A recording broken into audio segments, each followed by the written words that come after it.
c'est quand tu parles. Hein. Bismillah, alhamdulillah, salatu wassalam ala rasulillah. Bonjour à tous et bienvenue dans les travaux de la deuxième journée. Nous sommes au troisième volet, troisième chapitre, qui concerne la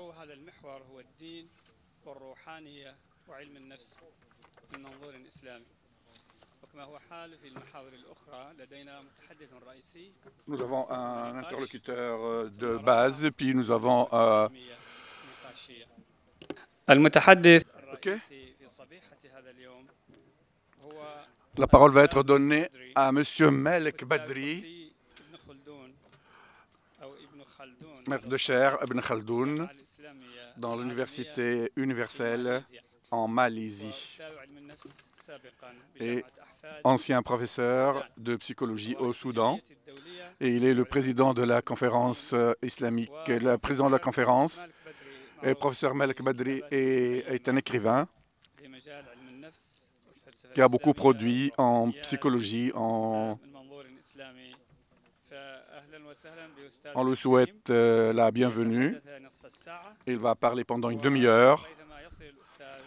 En attendant son arrivée, je voudrais saluer et remercier toutes les personnes qui participent avec nous dans ce congrès, et ce sont les traducteurs qui ont traduit hier vers l'anglais et vers le français, qui sont Dr Ashraf Abdel Fattah, Jawad Ramoun, Younes Yahbi, c'est moi, Ali Matar et Ala Al-Hudhaymi,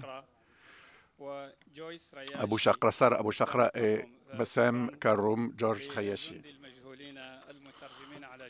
Un grand remerciement à tous les traducteurs.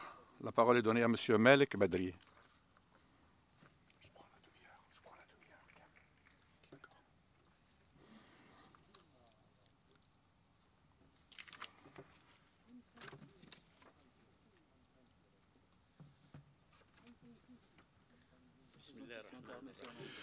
Au nom de Dieu, clément, miséricordieux, louange à Dieu, et que la paix soit sur notre prophète. Je voudrais commencer par remercier toutes les personnes qui veillent à l'organisation de ce congrès, de cette conférence, et je voudrais dire que c'est peut-être pour la première fois dans tous les congrès auxquels j'ai assisté. Je travaille du matin jusqu'à 6 heures et je ne sens pas le temps passer. Des congrès, la plupart du temps, il y a des sujets, la plupart du temps, qui sont ennuyeux, des sujets ennuyeux, et on se fatigue des fois. Mais quand j'ai vu le programme d'aujourd'hui, et je n'ai pas cru mes yeux, je ne me suis pas cru moi-même que j'ai travaillé jusqu'à 6 heures. Donc je remercie beaucoup les organisateurs et les intervenants, M. Tariq Ramadan et les frères, tous nos frères qui ont participé et qui réussissent à... Tu peux prendre l'arabe. Comment on fait? Je vais parler en anglais et je vais peut-être de temps en temps parler en arabe.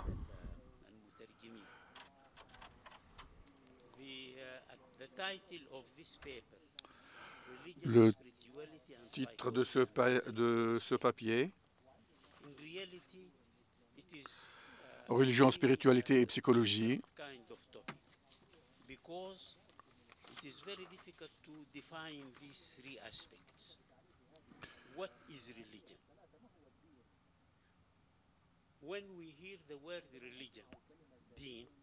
all the time we think about people worshipping a deity, or even if they are pagan, worshiping their forefathers. There must be a spiritual direction No. to this. No. Don't hear.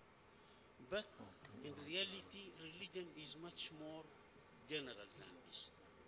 If you limit religion to the major faiths, Tu peux prendre de l'anglais direct parce qu'on perd du temps là. On perd de la traduction. then يورينا إذا كان ورانا إذا كان ما وراناش parce que Il y a peut-être des gens qui n'entendent rien là. Religion is,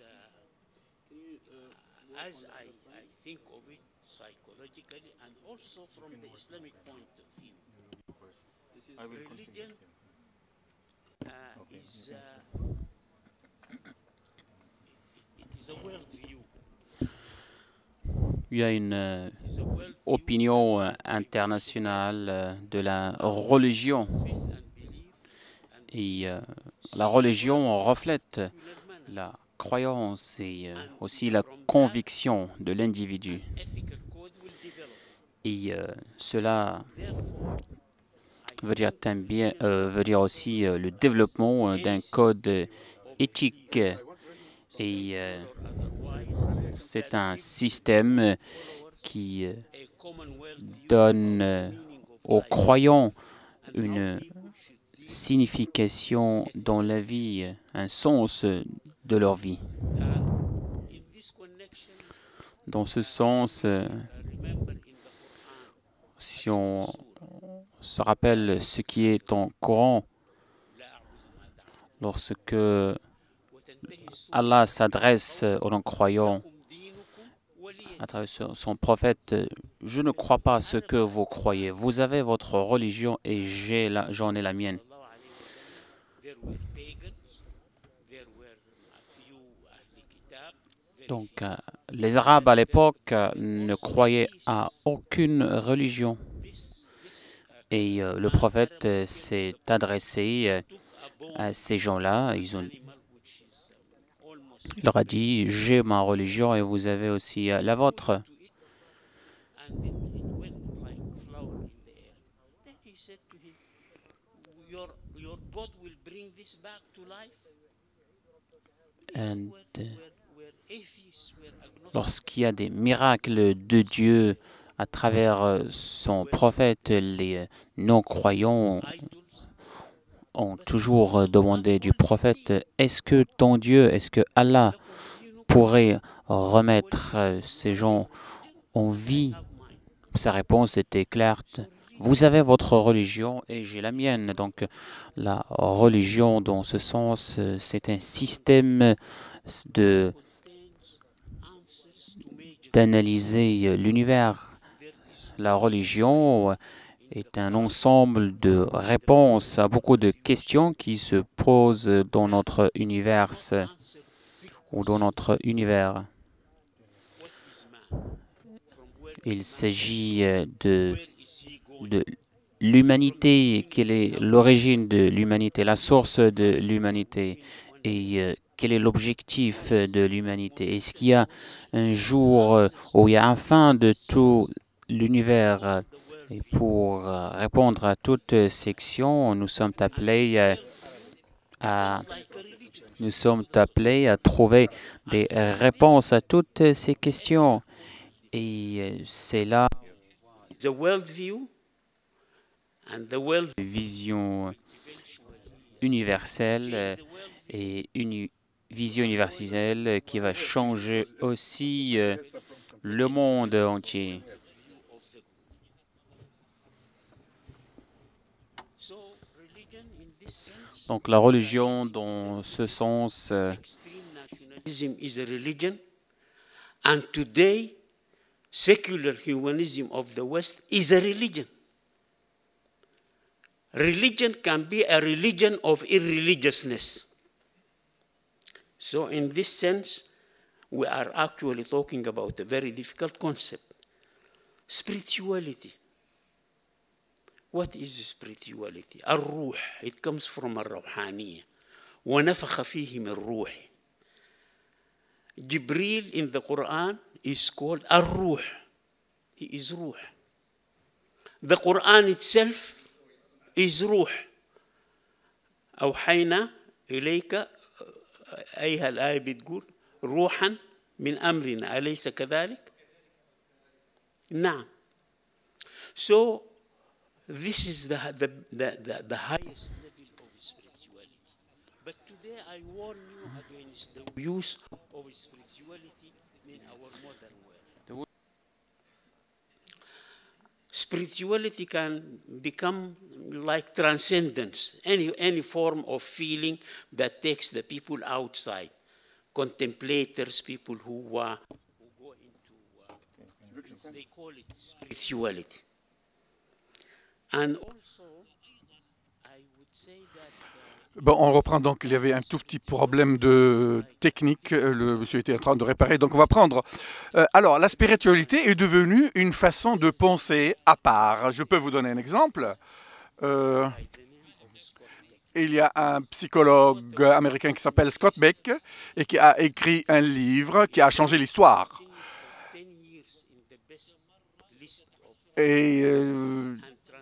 Et il est resté parmi les 10 meilleurs livres les plus vendus au monde pendant 10 ans. Il a introduit un certain bouleversement. Le titre, c'est « Le chemin qui n'a pas été pris » ou « Le chemin qui n'a pas été emprunté assez », qui n'a pas été assez emprunté. J'essaie de traduire exactement le titre qu'il donne. Donc, il croit, l'écrivain, il croit en la spiritualité et il regarde ça sous un autre angle. Moi, je voudrais vous lire quelques passages que j'ai pris de son livre. Il a mélangé la psychologie au sexe. Et je doute que ces personnes qui font de la psychologie, je doute qu'ils jettent de la pierre sur le psychologue qui a été induit ou qui a été inculpé avec son malade. Et il peut y avoir un malentendu sur la valeur haute, la haute valeur, quand il parle de lui-même.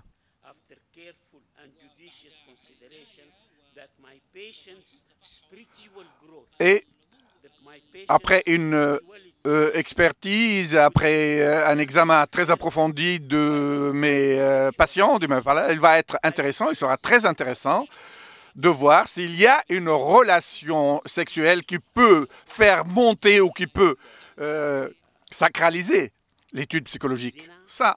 Through spirituality, through zina, spiritual fornication.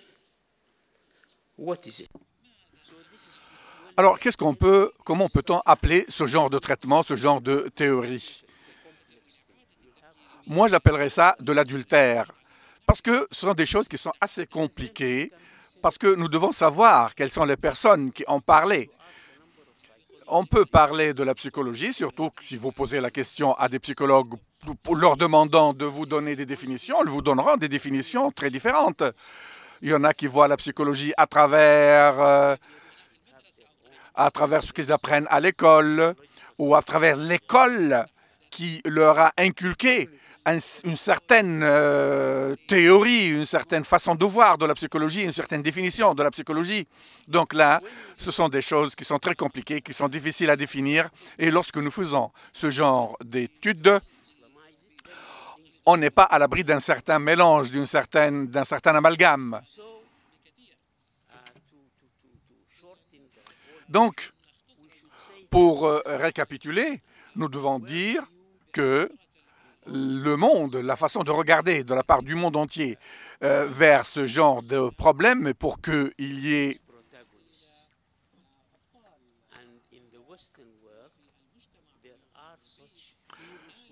surtout dans la société occidentale, il y a des gens qui se sont pris pour des héros et qui ont pris la place des prophètes comme Darwin. Ces gens-là sont les créateurs d'une nouvelle religion. Et quand on dit que je suis religieux et que je suis cette religion avec beaucoup d'engagement, avec beaucoup de rigueur, vis-à-vis de quelqu'un qui n'a pas de religion, dont la religion est la non-religion, c'est lui qui me voit un croyant. Donc je crois qu'il y a beaucoup de musulmans et beaucoup de religieux ne sont pas conscients de cette situation. Donc, je voudrais revenir maintenant sur une condition très importante, que j'ai préparée, parce que c'est très difficile que je présente tout ce que j'ai préparé dans les minutes limitées, mais la vision du monde lorsque elles changent, les idéologies aussi changent automatiquement et la morale change aussi. Qu'est-ce qui arrive? Qu'est-ce qui nous arrive dans ce cas? Nous, maintenant, nous sommes un ensemble d'êtres humains mouvants, en mouvance, et nous sommes faibles par le nombre. Lorsque les Européens sont venus conquérir nos pays, notre vision du monde a été bouleversée. Il y a eu une certaine révolution qui a changé le visage du monde. Il y a beaucoup de gens qui ont perdu leur croyance, leur foi. Il y a des gens qui ont laissé leur religion, laissé l'islam. Donc il y a eu un grand changement dans notre vision du monde. Et ça a changé aussi notre croyance et même nos pratiques religieuses, nos pratiques morales. Mais lorsque les choses se sont réinstallées, lorsque nos pays se sont libérés, maintenant nous sommes sujets à quelque chose de plus dangereux. Nous sommes astreints à suivre un chemin encore plus dangereux. C'est que notre morale a été touchée et les attaques menées contre notre morale sont en train de donner des résultats très négatifs. Et nous sommes obligés maintenant de nous dresser contre ce genre d'attaque.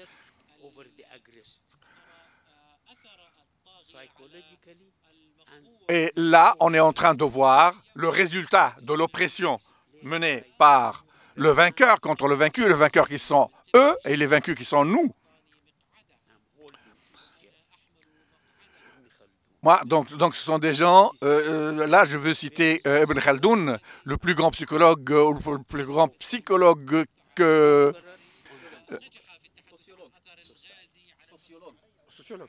le plus grand sociologue que l'histoire humaine a connu et qui a fait des analyses énormes.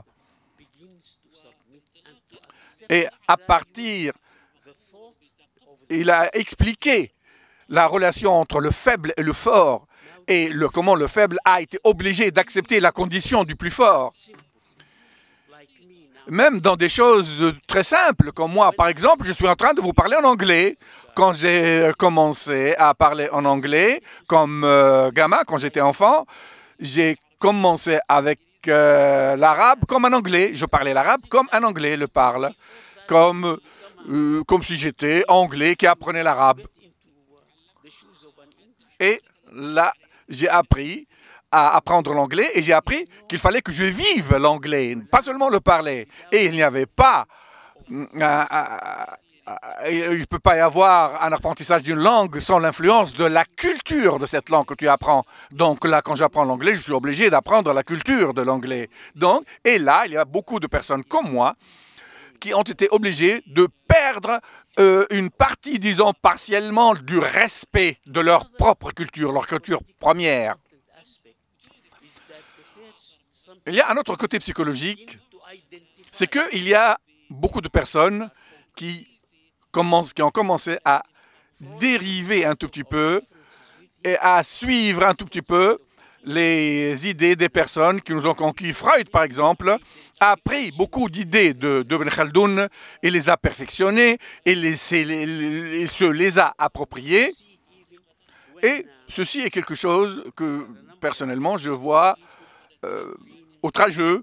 Il y a des cas de personnes qui sont prisonniers, par exemple, et après quelques semaines, quand on les libère, ils commencent à sympathiser avec leurs bourreaux, les personnes qui les ont empire de la technologie moderne, de notre vainqueur, parce que cette technologie appartient à notre vainqueur. Mais quand est-ce qu'on va jouir vraiment de cette technologie et jouir de ce qu'il nous offre,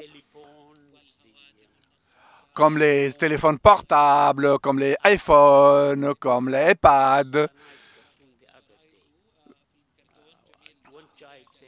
J'ai vu il y a quelques jours, dans un dessin animé, un gamin a dit « j'ai un iPhone », l'autre a dit « j'ai un iPad ». Et un autre a dit « j'ai une autre idée ». Et un autre, c'est moi qui paye, I paid. Donc là, il fait un jeu de mots sur iPad, iPhone, Donc, ce genre d'application qui nous présente que notre conquérant, notre vainqueur, bien sûr, ils affaiblissent notre position parce que nous restons dépendants d'eux, dépendants de leur culture et dépendants de leur invention. Nous restons toujours dépendants de ce qu'ils nous présentent comme technologie. Alors, nous cherchons le moment où on peut jouir de cette technologie sans être astreint à être tout le temps sujet à nos conquérants, sans être toujours des subalternes. Donc, vous savez que nous avons une grande histoire, nous avons des aïeux qui sont morts pour défendre notre cause et j'ai une idée que je veux exprimer, et que j'ai exprimée déjà dans l'un de mes livres, et j'appelle ça la conquête des échanges. Là, je suis en train de traduire ce qu'on me traduit de l'anglais vers l'arabe. Je prends le relais. Alors, ça se traduit par les échanges, la civilisation de l'échange. Donc, nous, en tant que conquis, personnes conquises ou civilisations conquises, nous n'avons pas la possibilité de nous dresser face à ces invasions technologiques. Donc, ça nous donne beaucoup de paresse, ça nous rend encore plus paresseux parce que nous trouvons tout servi. Nous prenons la technologie faite, prête, on ne fait qu'appliquer. Vous voyez, là, on nous fait voir des choses qu'on applique directement sans comprendre comment ça se fait, comment ça se fabrique. Donc, nous resterons tout le temps des consommateurs et le fait de jouir de cette technologie, de ce qu'elle nous présente, c'est comme le malade qui est anesthésié. Comme un malade qui est anesthésié, qu'on fait de lui ce qu'on veut, puis qui se réveille par la suite. Il y a un troisième volet dont je veux parler, c'est les médias. Le rôle des médias, l'Internet aussi.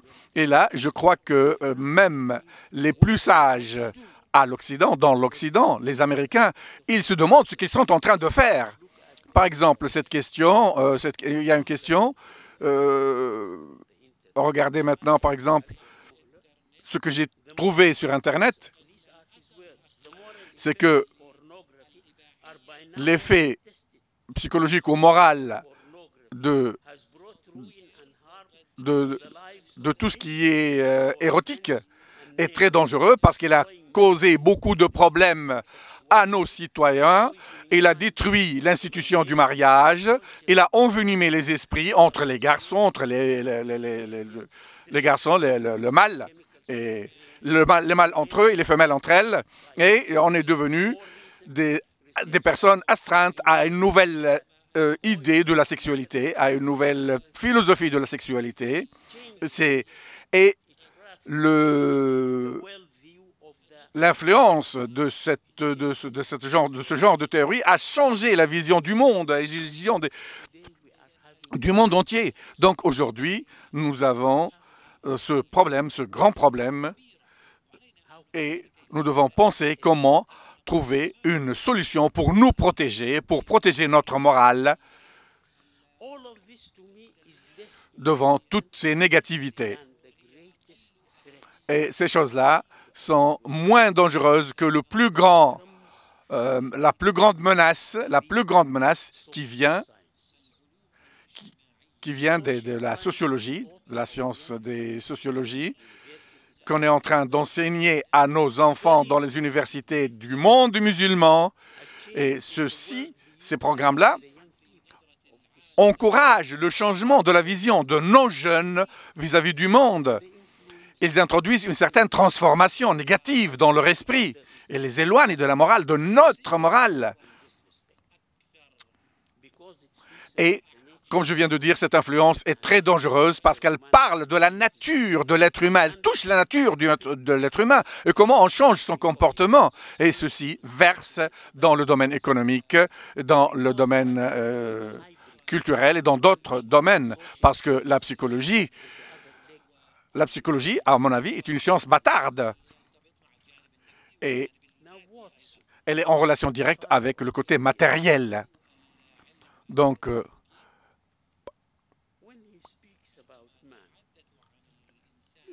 Donc ces psychologues, lorsqu'ils parlent de la personne, écoutez ce qu'ils disent.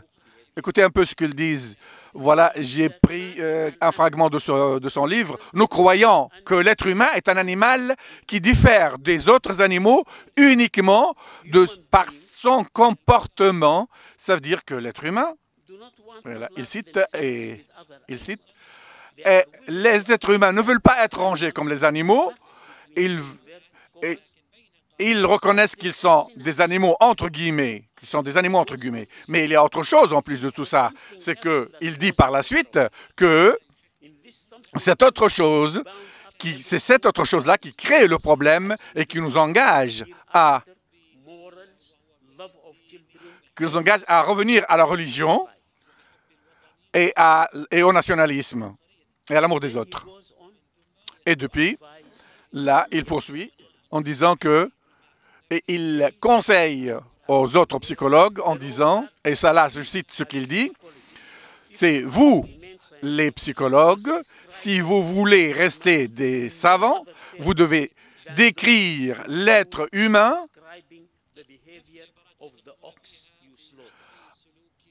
avec les mêmes termes par les mêmes termes avec lesquels vous citez les comportements des animaux. Ça, c'est Darwin. C'est une conséquence directe de l'idéologie de Darwin. Écoutez Freud maintenant. Écoutez Freud. Freud, qui est considéré comme le plus grand créateur de la psychanalyse. Et il est classé par certaines personnes après Darwin. Donc, Freud dit, on se demande, on peut se poser des questions sur la religion, et les gens sont criminels dans tout ce qu'ils font, dans tout ce qu'ils... parce que ce sont des gens qui nous induisent en erreur avec la religion. Ils exploitent certains termes pour déformer la réalité, la nature. Et ils ont donné le nom de Allah à des choses qui n'existent pas, qu'ils ont créées eux-mêmes. Et avec ce comportement-là, ils sont devenus devant le monde comme des prophètes, des croyants qui croient en ce Allah et que ils sont reliés avec une compréhension très élevée, comme quoi Allah n'est qu'une ombre qui n'existe pas en réalité, alors que la personnalité la plus forte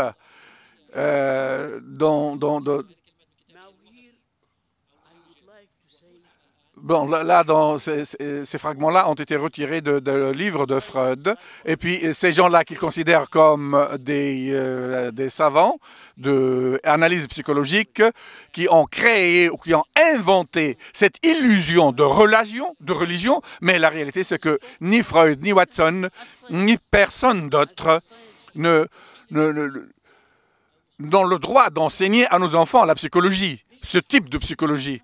Personne d'entre eux n'est philosophe. Personne d'entre eux n'est philosophe. Ni Darwin, ni Watson, ni Ellis, ni personne n'est allé dans un laboratoire pour faire une expérience scientifique et sorti avec des résultats pour nous dire qu'il n'y a pas d'âme dans l'être humain. Personne n'a fait ça. Et que l'âme est le véritable moteur qui fait fonctionner la vie de l'être humain de sa naissance jusqu'à sa mort. Mais ils disent que c'est la nature qui change l'être humain. Personne d'entre eux n'est sorti avec un résultat vraiment scientifique. Ce sont des idées limitées. C'est une philosophie et non une science. Maintenant, lorsqu'on affronte ces idées-là, nous devons penser réellement à l'influence du monde occidental sur nos comportements, surtout dans les moments de Renaissance, dans les époques de Renaissance, lorsqu'ils ont laissé l'Église de côté et ils sont allés de l'autre côté, c'est-à-dire à l'opposé de l'Église. Ils se sont contentés de la physique, d'étudier la physique, et ils ont délaissé la spiritualité. C'est-à-dire, ils sont passés d'un bout à l'autre, d'une extrémité à l'autre, ils ne sont pas allés au milieu. Et maintenant, nous sommes en train d'affronter ce genre de pensée, ce genre d'extrémisme.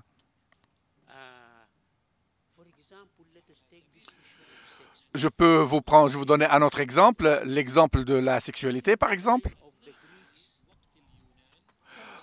Pendant la période grecque, il y avait beaucoup de sexualité, d'homosexualité entre garçons ou entre femmes. Même pendant l'époque romaine, ça a existé, mais c'était bien sûr un comportement extrémiste. Et puis, l'Église est arrivée et est allée dans le sens contraire. Et pour eux, la meilleure personne au monde, c'est celle qui ne pratique pas la sexualité du tout. De la part, c'est le point de vue de l'Église. Et c'est devenu, à un certain moment, les hommes et les femmes ne doivent pas jouir de la sexualité.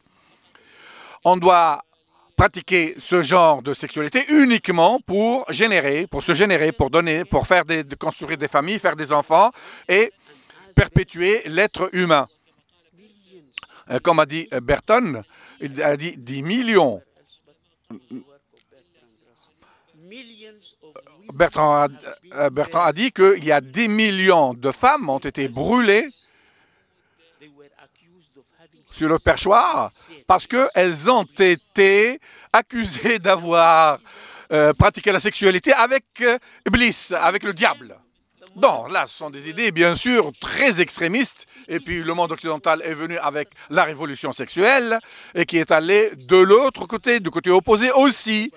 C'est-à-dire que maintenant, le président d'un pays africain, actuellement, même si on n'est pas d'accord avec les idées, c'est M. Mugabe, même si on ne sommes pas d'accord avec lui, il a exclu, il a interdit l'homosexualité du tout dans son pays. Et le deuxième jour, il a reçu des lettres, beaucoup de lettres de sénateurs américains et de présidents d'autres pays. Ils leur ont dit, non, toi, tu bafoues les droits de l'homme.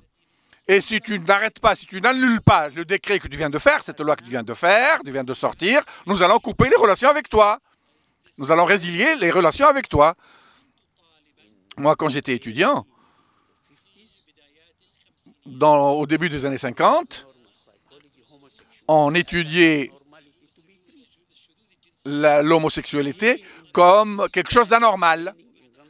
Et maintenant, pendant les années 60, j'étais à Londres, je me rappelle très bien que l'homme qui m'a enseigné certaines matières, il m'a dit qu'à ce moment-là, la police britannique emprisonnait les personnes qui pratiquaient l'homosexualité et ils emmenaient à l'hôpital, aux hôpitaux pour les soigner, parce que c'était considéré comme une maladie.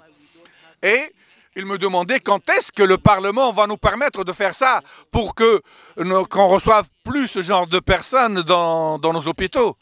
Et soudain, pendant les années 70, l'homosexualité est devenue quelque chose de normal. Elle a obligé la société et les psychologues à considérer ces actes-là comme une alternative à la sexualité normale entre hommes et femmes. Là, c'est une cause morale, c'est une affaire morale très grande, c'est un problème moral très très grand. Que dire alors de l'avortement? Que dire alors du prêt ou de l'allocation d'utérus ou de matrice? Il me demande d'arrêter. Bon, alors lorsque l'Église a considéré ça comme des crimes, mais maintenant, on considère ça comme quelque chose d'acceptable. Et de ce fait, nous devons savoir que nous sommes en train d'affronter un très grand problème et une culture qui est très dangereuse pour la nôtre, une culture qui est en train de combattre ce qu'a instauré l'Église, et ceci n'est pas une situation normale. Et vraiment, hier, quand j'étais en train d'écouter certaines interventions de personnes extraordinaires, j'ai senti ce côté-là, j'ai senti cette idée-là d'après ce qui a été dit, et je crois que maintenant, nous devons essayer de faire quelque chose. Je n'ai pas les réponses à toutes les questions qui sont exposées, mais parmi les choses les plus importantes, pour notre peuple, du côté moral, on doit croire que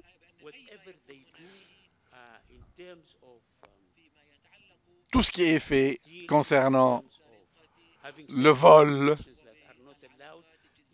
concernant l'homosexualité illégale, ils doivent savoir que qu'Allah pardonne, Allah est clément, ils doivent se repentir. Ils ne doivent pas sentir qu'ils sont criminels à vie et qu'ils sont rejetés. Non.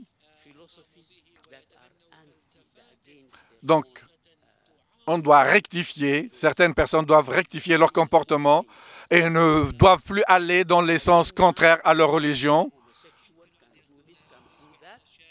Un jeune peut être homosexuel ou faire des choses peut-être anormales, mais à un certain moment, rien que de dire « je crains Dieu, astaghfirullah, je demande pardon à Dieu », il suffit de demander à Dieu, demander pardon à Allah, et Allah est clément et miséricordieux. Dès qu'il commence à croire que la relation, la sexualité n'a rien à voir avec la religion, ça c'est dangereux. Il ne faut pas qu'on croie que la sexualité n'a rien à voir avec la religion. Si la sexualité a quelque chose à voir avec la religion, elle doit être pratiquée selon les règles religieuses, dans les, dans les conditions les plus normales, les plus ordinaires. Donc, du côté psychologique, il y a eu beaucoup de recherches, il y a eu beaucoup de psychologues qui se sont penchés là-dessus. Ils ont étudié les gènes et ils ont essayé d'analyser les gènes, les chromosomes, etc. Ils l'ont trouvé. Donc, je crois que je vais finir rapidement.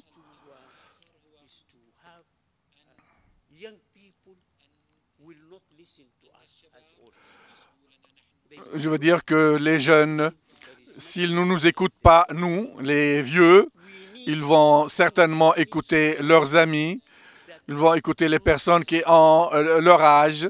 Donc nous avons, nous, besoin d'une société qui n'est pas forcément politique, mais nous devons garder la morale dans nos sociétés, les faits de la morale dans notre société avec des guides qui ont des personnalités fortes, qui peuvent nous guider vers le bien. Et finalement, je crois que nous avons aussi besoin de médias meilleurs, nettement meilleurs, de médias plus efficaces, plus perspicaces, plus moraux.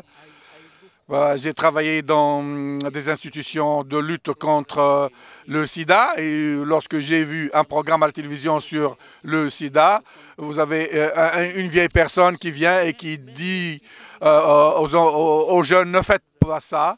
La plupart vont éteindre leur télévision et vont zapper sur d'autres chaînes. Mais lorsque l'Occident a voulu envoyer, faire passer le message de la sexualité et de l'homosexualité, ils ont fait voir Inks. C'était un film extraordinaire. Tout le monde l'a vu, tout le monde l'a regardé. C'est ça le problème. Et lorsque son partenaire homosexuel a participé au film, vous savez, ils n'ont pas montré cette pratique parce que dans le film, c'était flagrant. Et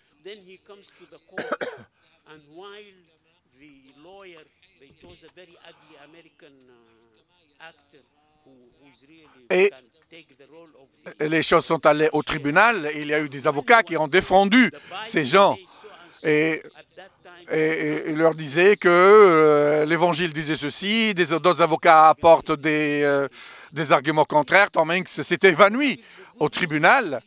Et là, c'est un très bon film qui lance et qui fait passer un message extraordinaire pour eux. Mais quand ça vient sur nous, qu'est-ce que nous avons fait pour nous opposer à ça et pour conserver notre morale? Donc, comme vous voyez, les médias commencent à faire paraître les compagnons du prophète, comme Omar ibn al-Khattab.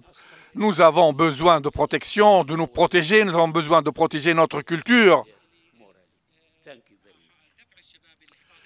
Et pour pousser les jeunes à garder leur morale. Merci beaucoup.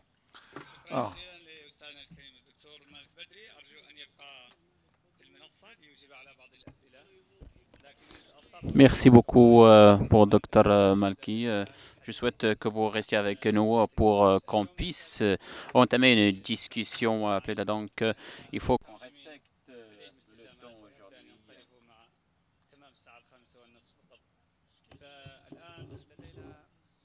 Pour pouvoir terminer le programme, il y a beaucoup de sujets, beaucoup d'éléments très importants et aussi les interprètes ont d'autres engagements comme ils doivent quitter autant vers 17 h, donc il faut respecter le temps.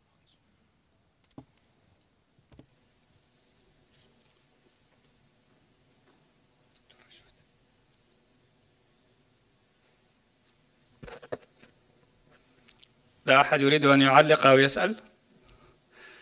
أستاذ سهيل تفضل. Donc j'invite professeur Souheil. Salam alaikum. You will have to speak loudly. I have a problem with my. Prière de parler plus fort car je ne peux pas vous entendre clairement.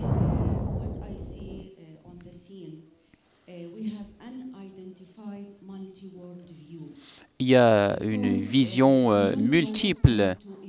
On ne sait pas ce qui va émerger sur scène. Il y a une multitude de cultures.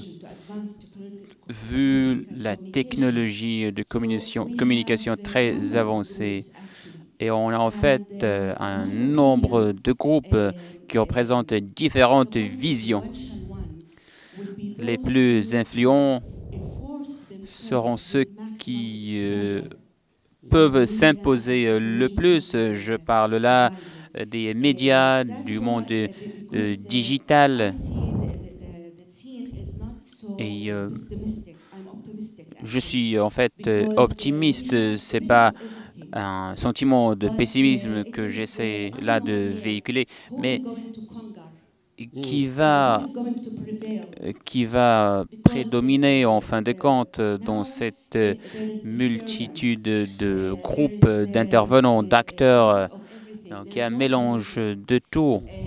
Il n'y a pas un seul pôle qui guide le monde. Il y a différentes forces et il y a aussi des groupes qui manipulent le savoir, des groupes et des factions, si on peut dire, qui manipulent la vision de l'univers et du monde. Selon vous, quelle sera l'image dans le futur? Car je vois des tendances venant de la Chine, du Japon. Tout le monde a l'air d'être fort ces derniers jours. Et on a une grande élite intellectuelle qui ne cesse d'émerger. Et comme j'ai dit, il y a différentes visions, différents points de vue. Qu'est-ce qui se passe sur scène? Merci. Tout d'abord, vous êtes originaire de quel pays? Du Qatar. Je suis du Qatar. Je suis d'origine de la Jordanie, mais je suis ici au Qatar et grandi au Qatar.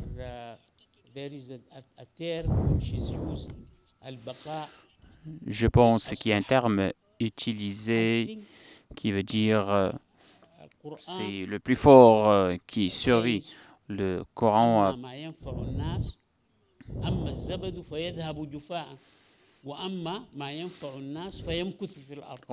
au Coran, on peut dire, donc on traduit le sens du verset coranique, ce qui va prévaloir en fin de compte, c'est ce qui est utile pour l'humanité. Maintenant, je ne parle pas comme un psychologue, mais je parle comme musulman, comme individu musulman.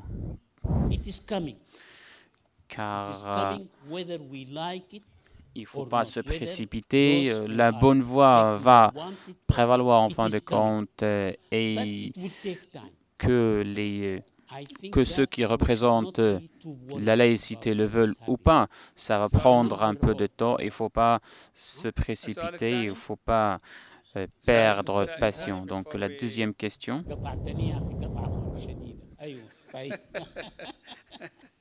أنا آسف أستاذي الكريم نأخذ بس سؤال ثاني لأن بقي لدينا دقيقتان. On a 2 minutes avant de terminer, donc on prend une deuxième question. Allez-y, docteur. Thank you very much for your input, doctor. And just only actually I have a concern. I didn't expect Merci beaucoup pour cette magnifique présentation. Donc, on n'entend pas parfaitement ce que le docteur est en train de dire, mais on essaye de paraphraser. Il s'interroge sur l'identité du musulman en Europe, aux États-Unis, au Canada. Et la nouvelle génération a perdu son identité comme musulman, elle a perdu son identité arabe aussi. Et ils se sentent, si on peut dire, évaporisés dans la société occidentale. Et l'Occident ne va jamais accepter ces gens-là comme partie de la société, surtout si les musulmans, les Arabes gardent leur culture et préservent leur identité. Nous vivons dans l'Occident, moi j'ai passé plus de 20 ans à l'Occident, nous vivons ensemble pour l'intérêt public, mais s'il y a quelque chose qui s'oppose à notre religion et à nos éthiques, il ne faut jamais céder à notre origine, à notre culture. Il faut toujours montrer que nous sommes fiers de notre identité. Merci.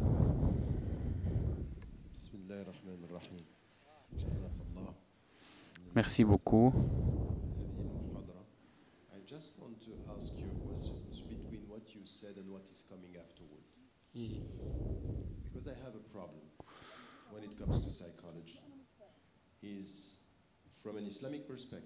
D'un point de vue islamique,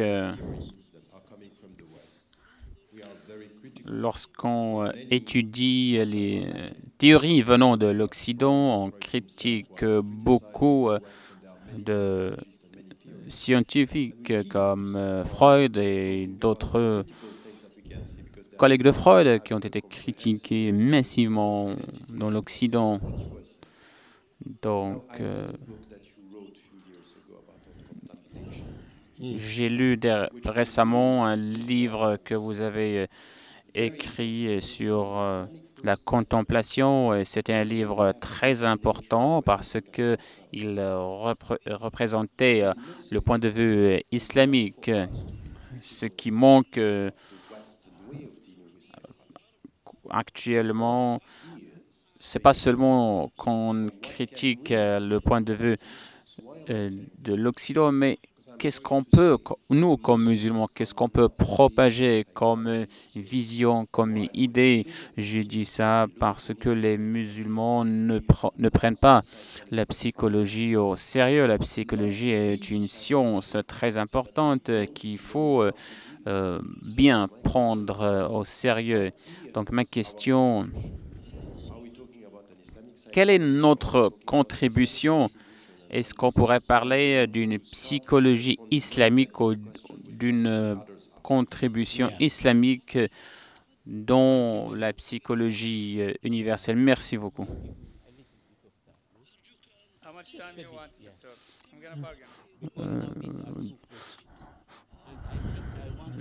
J'espère que vous me donnez assez de temps parce que là, j'ai 2 questions et je souhaite répondre d'un seul coup. Donc, en ce qui est de l'identité, ce que je dis toujours et je répète,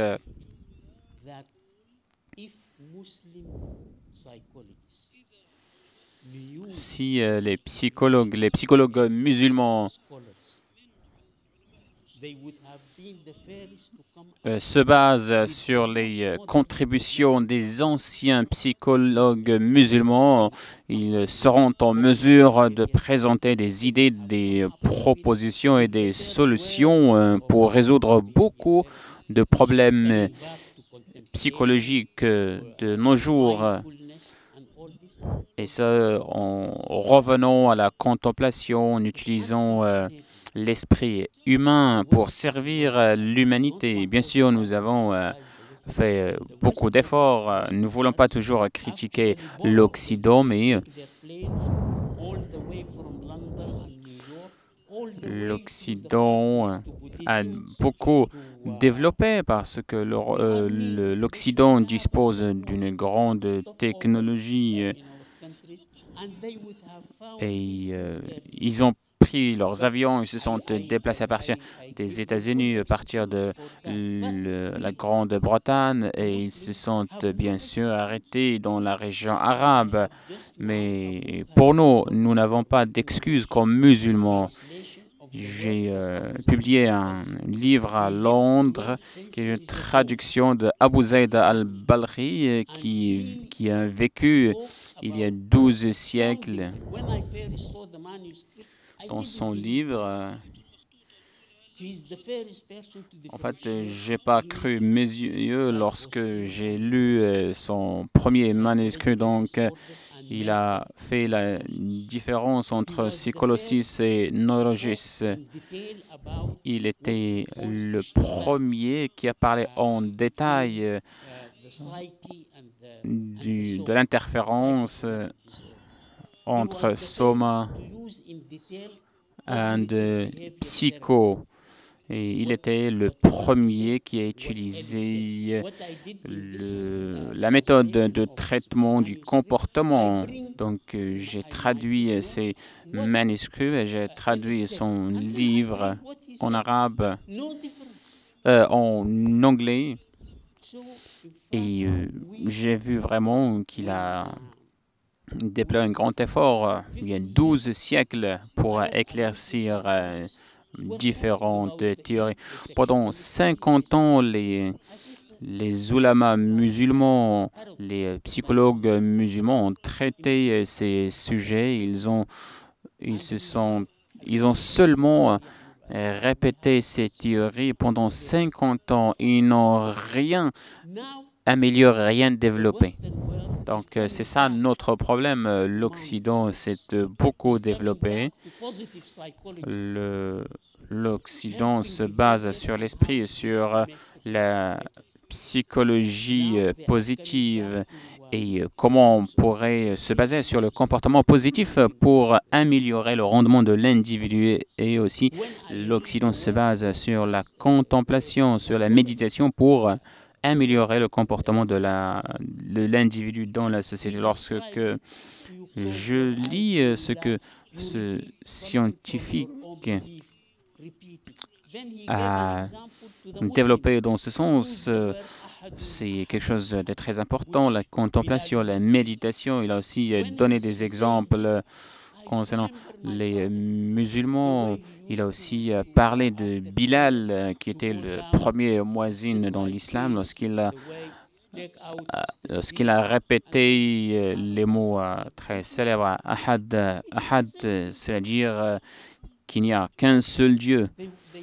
Et là, je me suis rappelé de nos riches contributions aussi dans le monde de la psychologie. Mais maintenant, je suis très triste quand je vois un psychologue musulman contemporain qui parle de la psychologie positive ou de la joie. Donc, c'est quelque chose de nouveau. Le Ghazali a déjà parlé de ça en détail. Donc, il faut améliorer. Il ne faut jamais rester dans un point et oublier qu'il faut améliorer plein de choses. Donc, je remercie professeur Malik Badri.